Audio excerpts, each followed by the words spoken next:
good afternoon, good afternoon, good afternoon, everybody on the West Coast. Good morning, good morning, good morning, good morning, good morning, good morning, and good morning, and everybody else in between this great, big, beautiful country of ours. How the hell you doing? What do you know? What do you say? What's up? What's happening?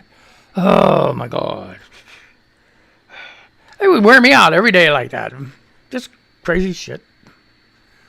That's the way it happens, I guess. I don't know. So what's new? What's up? What's happening? How you know? What's going on? What's going on? President Putin's on TV right now. Yeah, he's spinning his shit, just like, oh, it was a very constructive meeting, blah, blah, blah, blah, blah, and we're still going to screw you over with these cyber stuff like that. And we're still going to keep building up troops on Ukraine's border because we had an agreement that that's what we can do. Give me a freaking break, huh? Oh my gosh, gee whiz. Okay. So what's new? Hey, what's happening here? This is I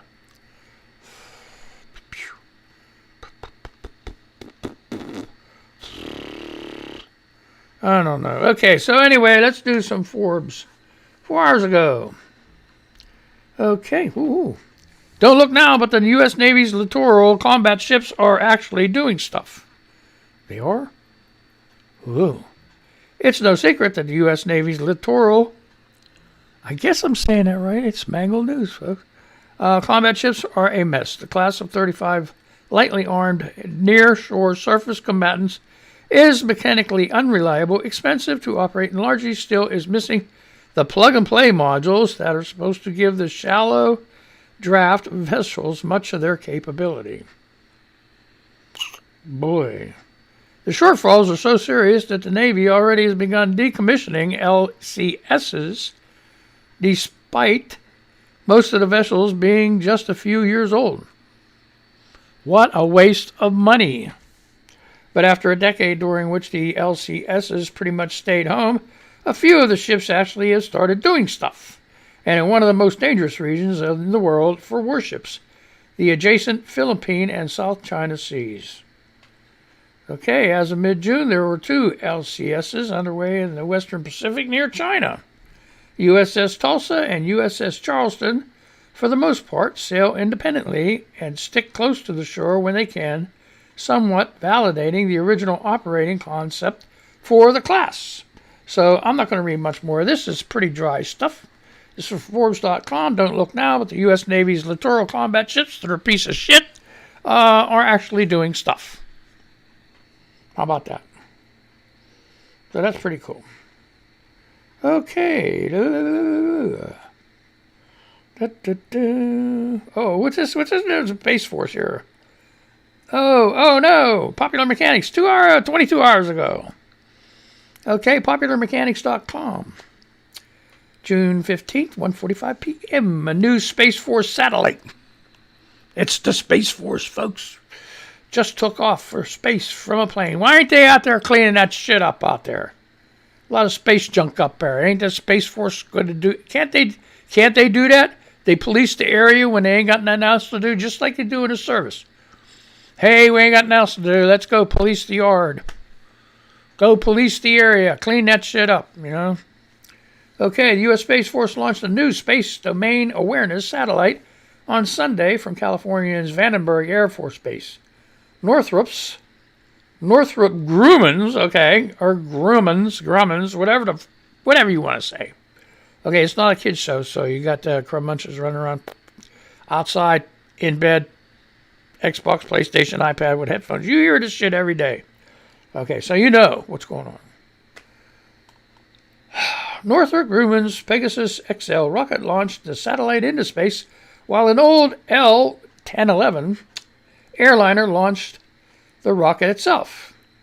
The endeavor is part of the Space Force's efforts to quickly generate space launches without fixed launch pads. Pretty cool, huh? That's like it did, when they were first doing the X-Rock or whatever with Chuck Yeager. They would fly the planes like really, really high, and then they would drop him like they were dropping a bomb. And then his engine would kick in and boom. Well, they're doing the same thing with these guys. Pretty cool, huh? So, yeah, without fixed launch pads. So they're using airplanes. L-1011 airliner. Okay, on June 13th, the U.S. Space Force launched a new intelligence-gathering satellite from Vandenberg Air Force Base, located along the coast of Southern California. But the secretive, well, if it's secretive, why do we know? Why are we reading about it?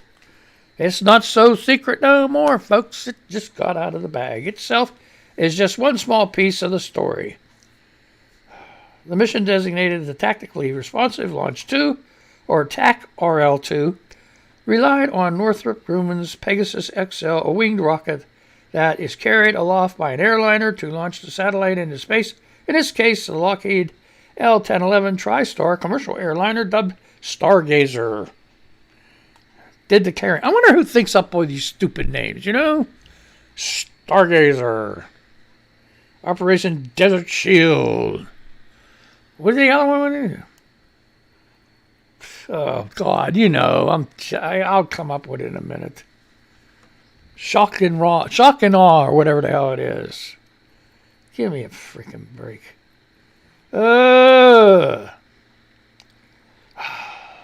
So anybody get to watch those hearings yesterday with the FBI on the January 6th things, what went wrong, what they could do, what's going on with the FBI, and then they had the reserve commander, Army Reserve commander there of the unit that's supposed to go do the shit and protect the Capitol. And there's like 36-minute gap between when they got it and when the guys got deployed or something stupid like that. But anyway, and one thing the Republicans had to really forget Jim Jordan. He's out in frickin' outer space somewhere, and so are everybody else. They're harping on the last summer's riots and stuff. And the FBI director flat out told him, man, hey, shit, we over 800 arrests over the summer, and that's just, us and not counting. Look, that was just in Portland, Oregon.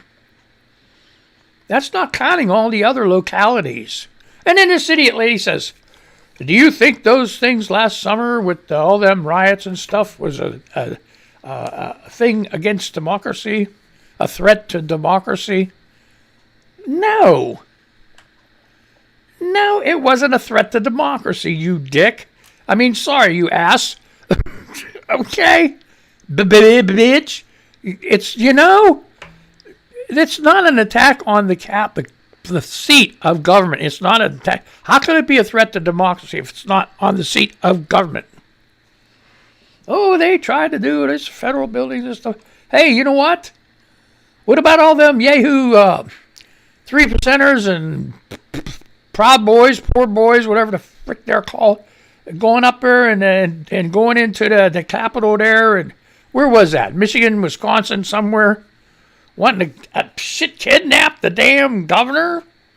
The lady governor? And torture her or something, kill her or whatever? Oh, yeah, that part's okay. That part's okay. How many people got arrested from that? One thing after another. Okay, at Social Security, the desk is stacked against the disabled. The Biden administration recently released its first official budget plan, which recommends a 9.7% increase in the administrative budgets of the Social Security Administration. This increase in top-line funding would partially reverse the chronic underfunding of the agency by Congress. SSA's core operating budget, adjusted for inflation, fell 13% from 2010 to 2021, while the number of beneficiaries SSA serves grew by 22%. However, problems with SSA's administrative funding go beyond insufficient funding of top-line numbers. Increasingly, Congress has directed funding away from the service delivery to disability reviews that remove individuals from the roles based on Social Security Administration's assessment of medical improvement. This trend came about because of a peculiar inside the Beltway dynamic where SSA was desperate for administrative funds, and Congress saw reviews as a politically acceptable way to reduce the disability rolls. I wonder who's in charge of that. All these reductions, huh? Must be to them. Must be to Republicans. It's them up there in the government.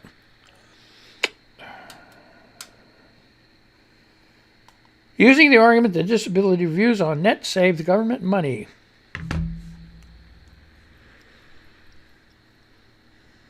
While they keep giving themselves raises. Okay.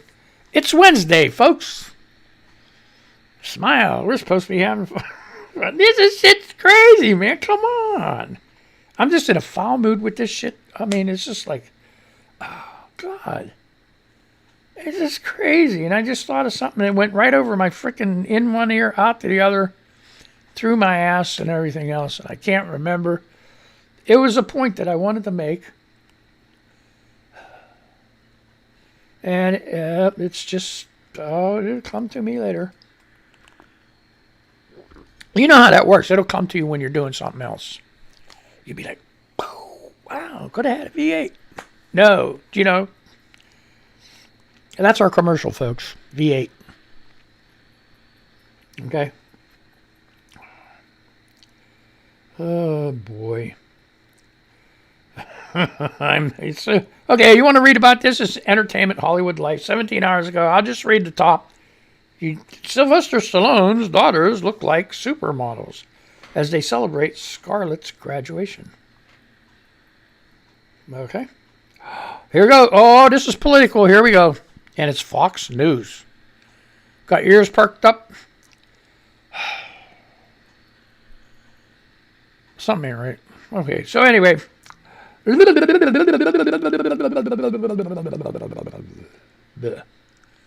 Okay, Fox News. Brandon Gillespie, Fox News, 2 hours ago. FoxNews.com, I guess. Russian activist Gary Kasparov blasts NBC's Putin interview. A humiliation for an American network. What? Russian political activist and former world chess champion Gary Kasparov slammed NBC over its Friday interview with Russian President Vladimir Putin, calling it a humiliation for an American network. Appearing Wednesday on Fox and Friends. That says it all. Kasparov argued it was a shame NBC elevated Putin, gave him a platform without asking him tough questions. He added that the Russian president got what he wanted prior to appearing on the world stage at the Geneva summit with President Biden. What? See, oh boy. This interview was just a shame because you had this chance talking to a Russian dictator. You have to ask some tough questions, and it seems that everything had been agreed upon, Kasparov said after host Brian Kilmeade stated that Putin loved the way he came off in the interview. Hey, Trump did the same thing. Trump, every network that wanted to interview him, they had laid down groundwork. Don't you ask about this. Don't you ask about that. Don't you. You know? See, it's always like one-sided crazy shit. ZeroEdge.com. Here you go. This is great, folks. I don't know, for those of you that smoke weed. GM is so desperate to hire employees, it's considering dropping its mandatory marijuana testing. Okay. We know that the labor shortage in the U.S. is getting bad when companies finally throw their hands up and call off drug testing in an attempt to be able to recruit more workers. Such is the case at General Motors, where hiring has gone so poorly for the summer that the company is considering dropping the requirement that potential employees be tested for marijuana use. According to Motor One, the company is reportedly having extreme difficulty finding temporary summer workers at the plant that produces the Chevy Silverado, the report says. GM is seeking to hire 450 temporary part-time employees at Flint and 275 at Fort Wayne. How about, why don't you change it from temporary to permanent? Okay? And it's part-time. 450 temporary part-time employees. What's that? You know what that is? We don't have to pay any benefits. That's what it is. We don't have to give them any benefits. We don't have to let them join a union. We don't have to do this. We don't have to do that. And no wonder they're having trouble finding people. Okay, so they're going to hire you temporary for the summer, just for the summer, and we're going to be generous. We're going to give you 2 days a week. How are you going to do anything else? 2 days a week salary, and it's only going to be for the summer. Hey, why don't you? Okay, high school kids, have at it. But you want an adult that has family, children, maybe not just a freaking regular guy, to take a job like that? And I bet you the shift work is going to be like, well, we'll tell you week to week what you're working. So you never know when you're going to be working next week or whatever. How are you going to go for an interview for another job or do this or that? They want you tied up for the entire week when they're only giving you like 2 days or 3 days. Okay, 450 temporary employees. Why don't they cut that down to 225 permanent summer employees? Then you don't have to worry about this, oh yeah, but then they got to pay benefits. Here you go. So piss on the Chevy Silverado, GM. Stick it up your boom, boom, boom, boom, boom.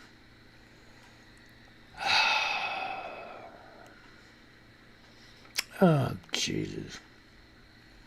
Okay. Oh, geez. What's going on over in Twitter use? Twitter world. Let's go to Twitter world. Okay. Tony Smith, critical race theory is a practice that examines American history of racism and how it still impacts the country today. So better news, huh? That's it.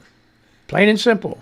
Please stop trying to make it be more than what it is. Then it happened. It's history repeating itself.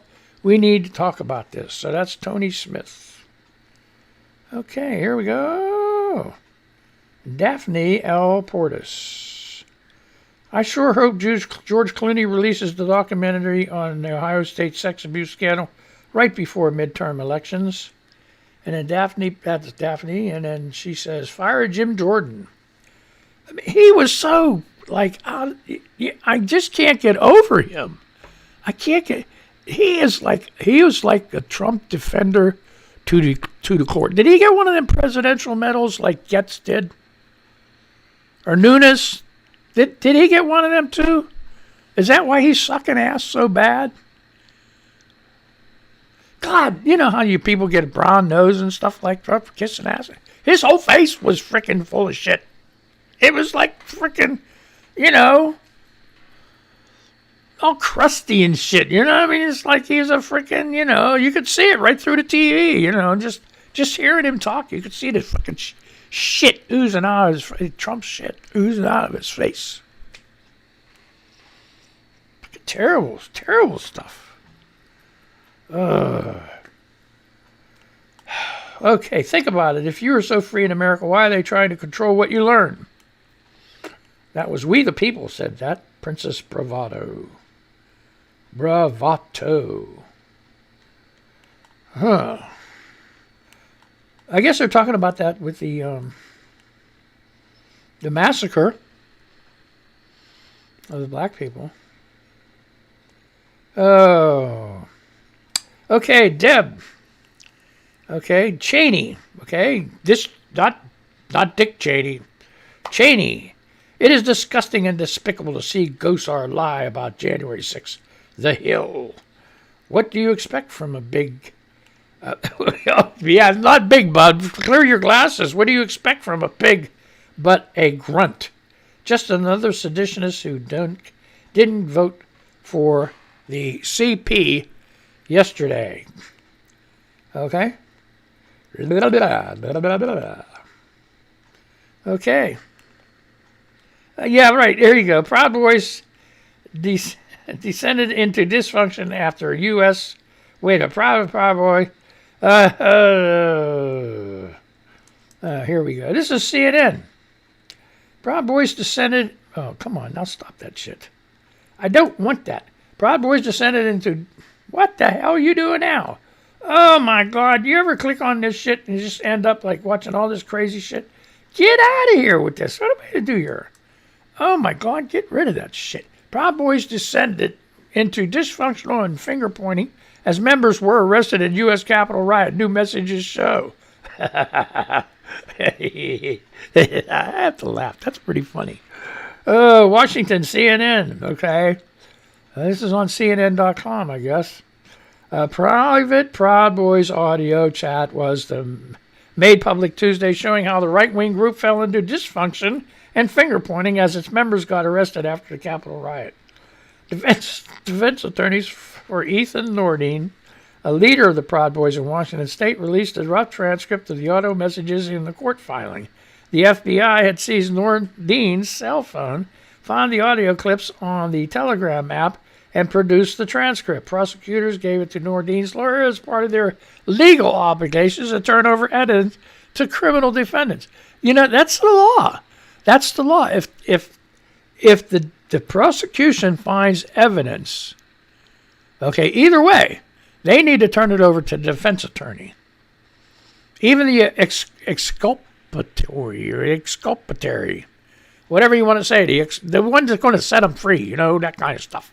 They got to send that over there, too. All that shit. Okay?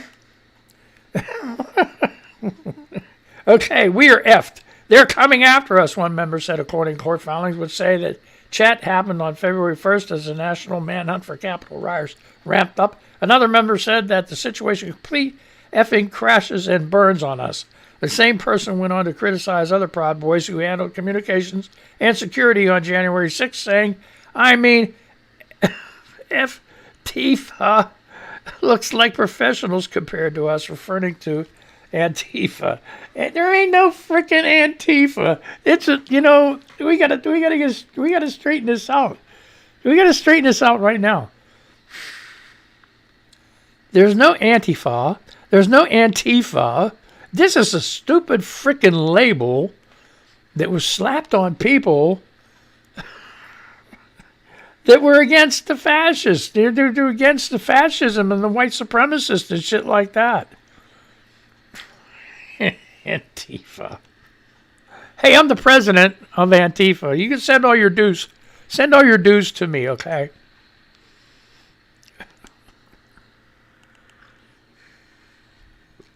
I could use some new digs and stuff. I'll be like the Teflon Trump. They'll never knock on my door and they'll never arrest me. And if they do, I'll cry foul. Hey, you didn't arrest Trump. What the hell? Why you arrested me? Okay, so... oh, my gosh. Okay, here we go. Oh, let's get into here. Oh, be careful. I'm 24. Okay, we got some time. Okay, Mary Pat Flynn replying to Bad Company. Insurrection, big lie was planned, promoted 4 months earlier by Individual One. Seditious conspiracy. 18 USC squiggly 2384. Exhibit a Twitter, whatever the frick that is. What, you know. But Bad Company says, yeah, seditious conspiracy. Okay. Ugh. Commander-in-Chief of U.S. Army concurrently solicited an army for Trump to fight for President Trump with Make America Great Again 4 months before he incited an insurrection resulting in Capitol Police injuries and death. I filed the Make America Great Again cancellation 9/23/16. Ooh, my. So that's more shit there on thing. Oh, here's the other thing. You want to be on Twitter news? All you got to do is follow me. Right there along the bottom. Follow me on Twitter. And I'll follow you back. And if you want some be read on the YouTube, then I will do that. So a lot of shit going on. A lot of shit. Sure. Yeah, we're jumping around here. Oh boy. Okay, so anyway, let's see what else is going on over here. So all kind of freaking news everywhere. People, and you know, Oh, yeah. Oh, boy. Okay, RadarOnline.com 1 hour ago. This was, I don't know if you caught this. Simone Biles. Remember, she's fantastic Olympic gymnast, you know. Bloop, bloop, bloop. All that shit, you know. Well, brother Tevin Biles, Thomas, acquitted of triple homicide. Victim's mom attacks him in court. Radar Online, June 16th.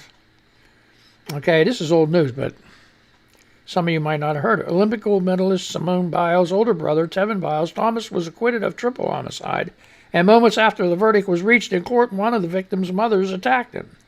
Biles Thomas, 26, was acquitted of all three of his murder charges in Cuyahoga County Common Pleas Court. Judge Joan Sonnenberg ruled Tuesday in favor of the defense motion, agreeing that prosecutors did not provide sufficient evidence to convict him. Wow. Biles Thomas was accused of fatally shooting three men: Delvonte Johnson, 19, Tashawn Banks, 21, and Devon Gibson, 23, during an alleged altercation at a 2018 New Year's Eve party at an Airbnb in Cleveland, Ohio. So if you want to read the rest of that, that's RadarOnline.com, June 16th, June 16th. What? Yeah, okay, it was today. That's what it is, 1 hour ago.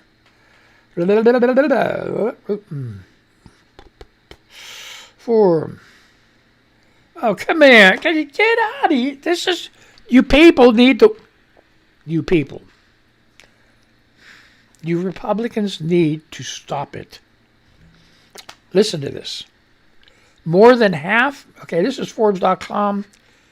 Today? Yes, today. Today, 8 a.m. More than half of Republicans believe election audits could change outcome, polls suggest. Thanks for feeding me this shit. I appreciate it. Yeah, just like, you know. Okay, top line. 3/4 of Republican voters support state efforts to re-examine votes from last fall's presidential election, and over half believe the audits will change the outcome of the election. A poll published Wednesday suggests, after a previous survey found 3 in 10 Republicans believe a conspiracy theory that Trump could be reinstated this year, as conservatives across the country lobby for audits in an attempt to overturn the election results. Look, what happened to this country? You know what? I know exactly what's going on. I'm old. I know. I'm old. I grew up. I've seen all this shit. Every generation from World War II, grew up more and more spoiled.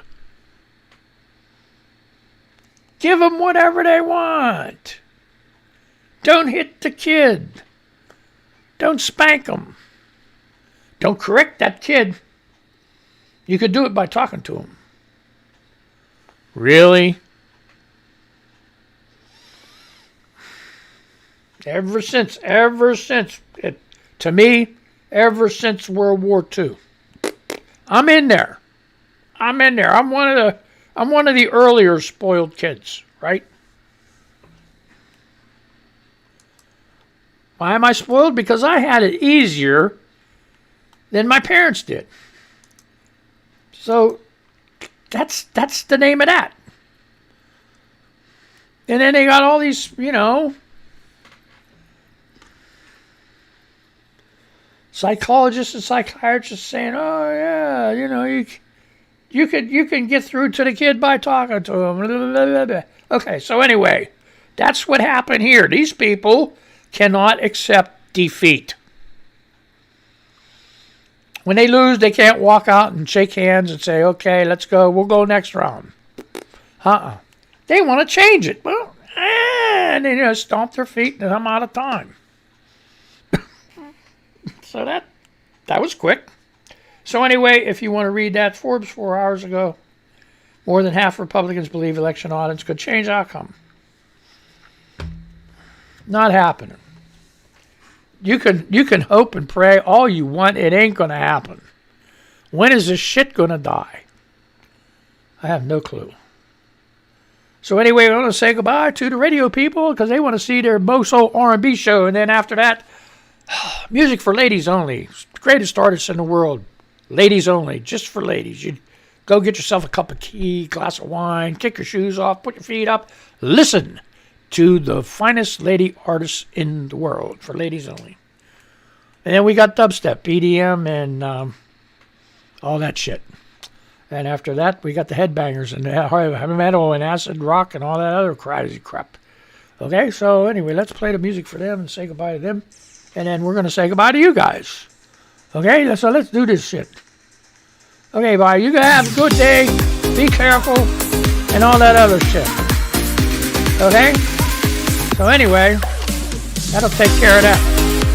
And we'll stop this, and we'll do this, and we'll do that, and we'll do 3. What is this? So don't get that